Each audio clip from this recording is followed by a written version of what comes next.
Hello and welcome to this latest episode of the A to Z of National Bus Company's subsidiaries.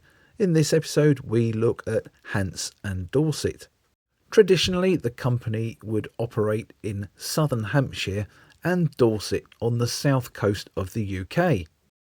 Here it would serve places like Southampton, Winchester and Bournemouth. Although during the National Bus Company era Hants and Dorset and Wilts and Dorset were operated as one company, I will be exclusively looking at Hants and Dorset in this episode, and I will deal with Wilts and Dorset in a later episode. In 1916, British Automobile Traction assisted in the setting up of Bournemouth and District Motor Services Limited and began operating a route from Sandbanks. In 1920, Tilling purchased an interest in the company, and it was renamed Hants and Dorset Motor Services Limited. In 1929, the Southern Railway acquired a shareholding, and a year after the company had become part of the Tilling British Automobile Traction organisation. In 1924, an important agreement was reached with the long-established company of Elliott Brothers of Bournemouth Limited. Now, interestingly, Elliott Brothers traded as Royal Blue, and yes, they are connected to the Royal Blue we all know and love. This was the actual predecessor company, and this agreement would avoid potentially damaging competition between the two companies. The agreement was that in return for Elliott's not seeking to operate any stage carriage services within the Hants and Dorset area, Hants and Dorset itself would agree to give up any interest in the private hire, express and coach touring market. Each would cooperate to help the other within their agreed fields of activity, and this arrangement was to last for 11 years.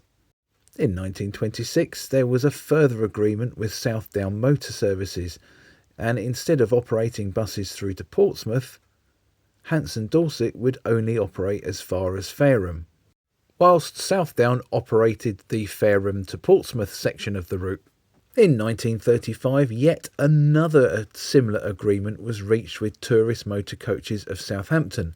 However, both the fleets of Tourist and Elliott's were taken over by Hants and Dorset in 1935, which brought coaches into the fleet. This would include 4 AEC-Q side-engine coaches, which were new to Elliott Brothers in 1934. Around the same time, when Bournemouth Corporation ceased operating trams in Poole in 1934, Hants and Dorset provided the replacement bus services. During the Second World War, the company found itself operating in an area that was under observation by the Nazis in Germany.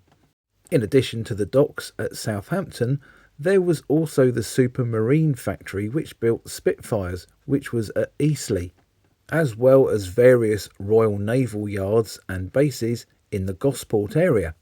From the middle of 1940, Hants and Dorset dispersed its buses out into the suburbs and country districts to avoid the worst effects of a concentrated air or naval attack on any of its vehicles. And this can be considered to be a success, as the company only lost 2 buses due to enemy action, and both of these were at Gosport. In 1942, when the Tilling British Automobile Traction organisation was broken up, Hants and Dorset passed to Tilling, and the livery adopted was Tilling Green and Cream. The company standardised on the standard Tilling Bristol Eastern Coachworks combination vehicles. The standard Tilling fare of Bristol East EW vehicles entered the fleet. From the double-decker aspect, there were Bristol K-types, which were later replaced by Bristol low-deckers. In the early 1950s, the company went through a period of rebuilding utility Bristol K-types into full-fronted permanent open-top buses. They ended up with about half a dozen of these, which were built within the company's own workshops. On the 1st of January 1969, as with all the other Tilling companies, and indeed the British Electric Traction Group vehicles, they passed into the ownership of the National Bus Company. With the formation of the National Bus Company, both Hants and Dorset and Wilts and Dorset were combined to use the registered offices at the Square, Bournemouth. And by the end of May 1969, the Southampton-based vehicles belonging to the Shamrock and Rambler Motor Coaches Limited fleet were taken into the Hants and Dorset fleet, although they did retain the distinctive orange and cream livery. A year later, on the 1st of January 1970, the private hire and contract vehicles operated by the Provincial Traction Company Limited at Fareham, which was our last episode of A to Z of National Bus Company Histories, became the property of Hants and Dorset following the sale by the Hanson Trust Group. The stagecarriage fleet and the routes that were operated by Provincial, or Gosport and Fareham as it was otherwise known, also came under the control of the National Bus Company, but this was retained as a separate unit and a separate livery, and it was based in Howford rather than the Square in Bournemouth.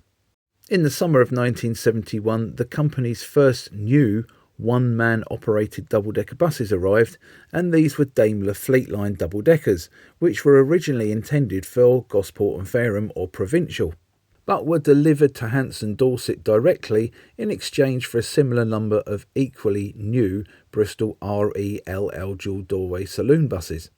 During the National Bus Company years, the buses were painted in the National Bus Company corporate colour of poppy red.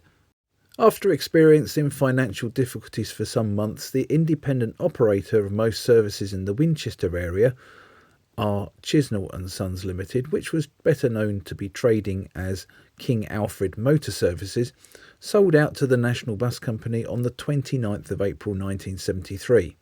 As well as the routes and goodwill, 30 full-size vehicles, both double-decker and single-deckers, and 7 Ford Transit minibuses were taken into stock. The 3 newest buses they owned, Metro Scania saloons, were exchanged after a few months for a similar number of green-painted Leyland Nationals from London Country.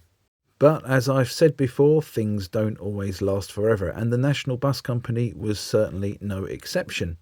And by the mid-1980s, the writing was firmly on the wall. However, prior to the disposal and breakup of the National Bus Company subsidiaries, the larger companies were actually broken down into more manageable and saleable and smaller units, and one of these companies was Hants and Dorset. The company was split into 3 operating systems: Wilts and Dorset, Provincial and Hampshire Bus. And of the 3 companies, Hampshire Bus was the first to be sold in April 1987 to Stagecoach of Perth. Stagecoach later sold off the Southampton operating area to Solent Blue Line, which itself was a subsidiary of Southern Vectus on the Isle of Wight. The company now operates as Stagecoach in Hampshire as part of Stagecoach South.